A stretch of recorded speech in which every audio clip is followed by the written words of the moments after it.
성경 이야기 할머니 미가서. 하나님이 기뻐하시는 것은 무엇일까? 이스라엘 땅에 미가라는 멋진 예언자가 살았어요. 미가가 살던 시대에는 왕과 지도자들이 나쁜 일을 많이 했어요. 가난한 사람들을 속이고 부자들만 편을 들어주었죠. 하나님은 이런 모습을 보고 너무 마음이 아프셨어요. 그래서 미가에게 말씀하셨어요. 미가서에 사람아, 주님께서 선한 것이 무엇인지 너에게 말씀하셨다. 정의를 행하고 인자를 사랑하며 겸손하게 너의 하나님과 함께 걸어가는 것이 아니겠느냐. 미가는 사람들에게 외쳤어요. 여러분, 하나님은 우리가 돈을 많이 갖거나 힘이 센 걸 원하시지 않아요. 하나님이 원하시는 것은 정의롭게 행동하고 친절을 베풀고 겸손하게 하나님과 함께하는 것이에요. 하지만 사람들은 미가의 말을 듣지 않았어요. 오히려 더 나쁜 짓을 했지요. 미가는 큰 소리로 말했어요. 여러분이 계속 나쁜 짓을 하면 하나님께 혼날 거예요. 하지만 만약 하나님께 돌아오면 하나님은 여러분을 용서해 주시고 다시 축복해 주실 겁니다. 미가는 사람들이 이렇게 하나님을 멀리할 때에도 소망을 주었어요. 하나님이 특별한 왕을 보내실 거라고 예언을 했지요. 그리고 그 왕은 베들레헴에서 태어날 거라고 했어요. 시간이 한참 흐른 후 정말로 베들레헴에서 예수님이 태어나셨어요. 예수님은 사람들을 사랑하고 가난한 사람을 돌보며 정의를 가르치셨지요. 미가의 예언이 딱 떨어지게 맞았어요. 할머니가 재미있는 예화로 미가를 이해하도록 도와줄게요. 옛날 어느 마을에 큰 사과나무가 있었어요. 이 나무는 매년 맛있는 사과를 가득 열었지요. 그래서 마을 사람들은 모두 이 나무를 사랑했어요. 그런데 어느 날 마을의 부자 아저씨가 말했어요. 이 사과나무는 우리 집 앞에 있으니 이제부터 내 거야. 나만 먹을 거야. 동네 사람들과 가난한 사람들 그리고 아이들은 속상해했어요. 우리도 사과 먹고 싶은데. 그때 지혜로운 지호가 말했어요. 이 나무는 하나님이 우리 모두에게 주신 거예요. 공평하게 나누어 먹어야 하지 않나요? 부자 아저씨는 고개를 저었어요. 싫어. 나는 사과를 팔아서 더 부자가 될 거야. 그러자 다음 해부터 이상한 일이 생겼어요. 사과나무가 열매를 맺지 않는 거예요. 가지도 자꾸 말라버리고요. 부자 아저씨는 깜짝 놀라며 미안해요. 제가 욕심을 부렸더니 사과나무가 죽어가고 있어요. 다시 내가 사과나무를 나눌게요. 그러자 신기하게도 사과나무에 다시 초록잎이 돋아났어요.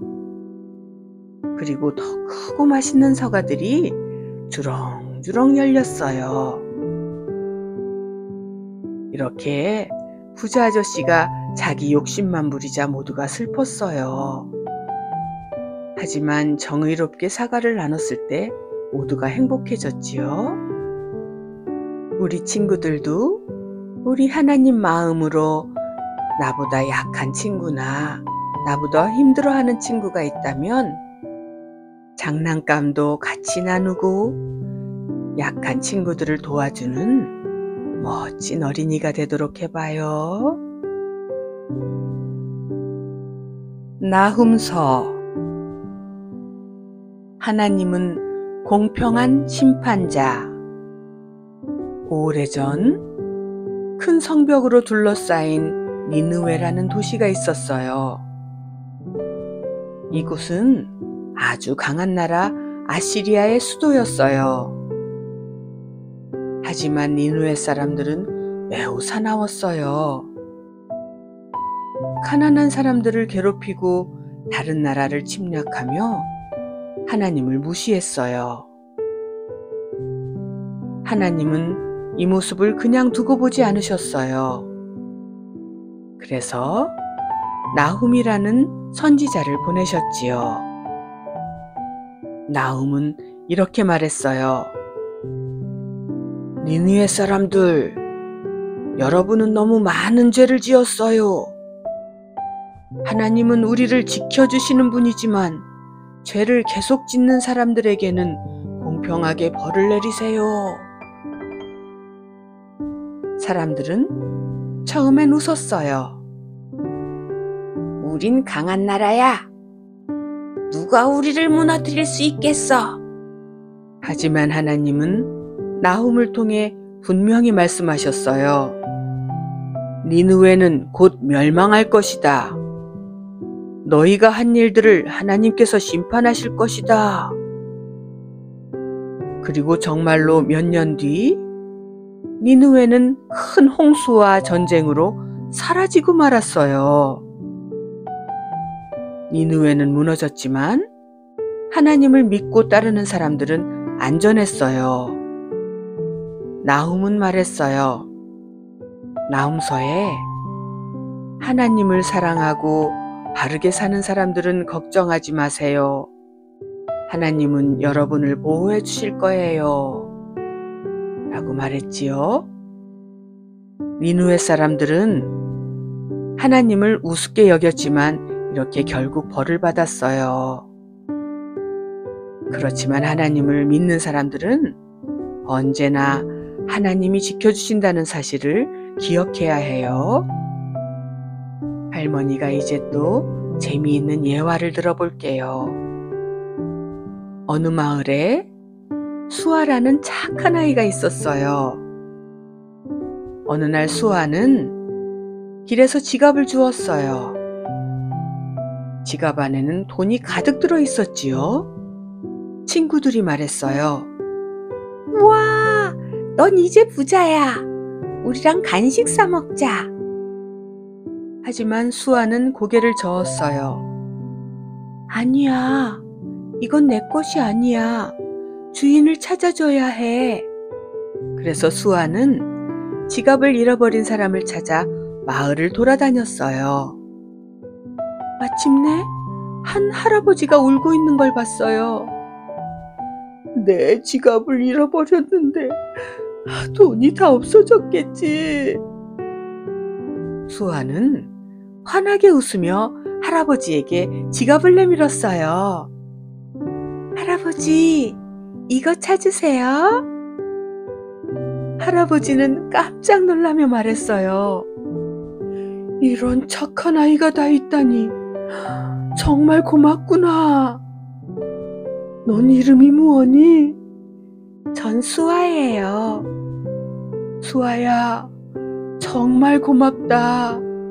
넌 하나님이 보내준 천사 같구나. 할아버지는 기뻐하며 수아에게 맛있는 빵과 우유를 선물해 주었답니다.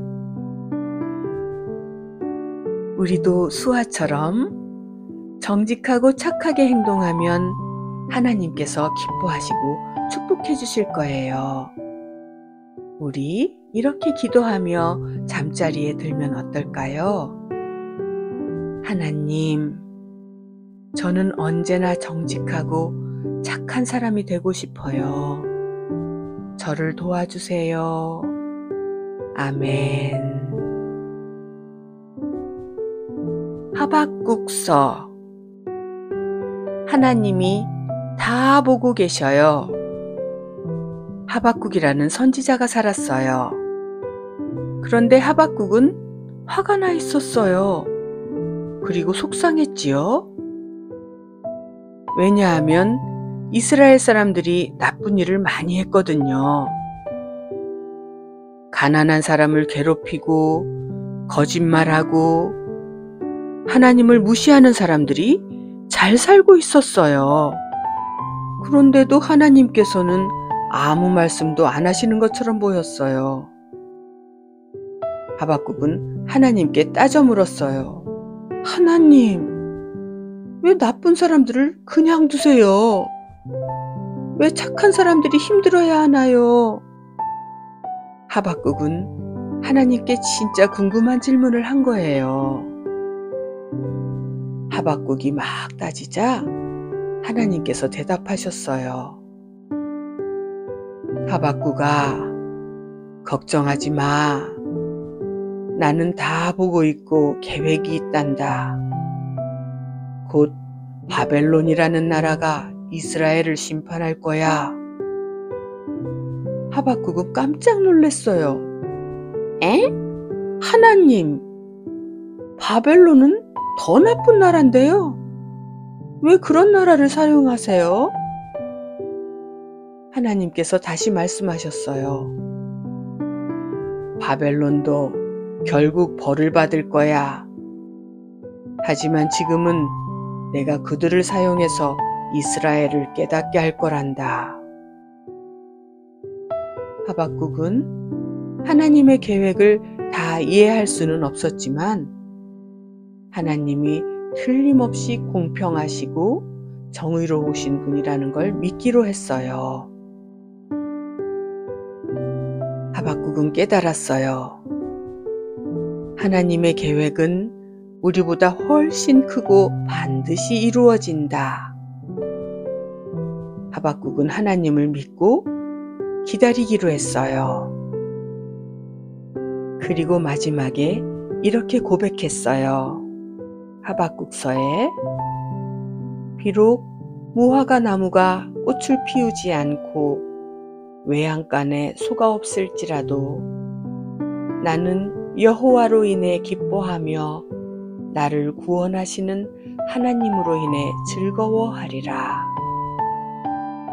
여호와는 하나님의 이름을 말해요. 하박국의 이 말은 먹을 것이 없고 힘든 일이 생겨도 나는 여전히 하나님을 찬양할 거예요 라는 믿음의 고백이에요.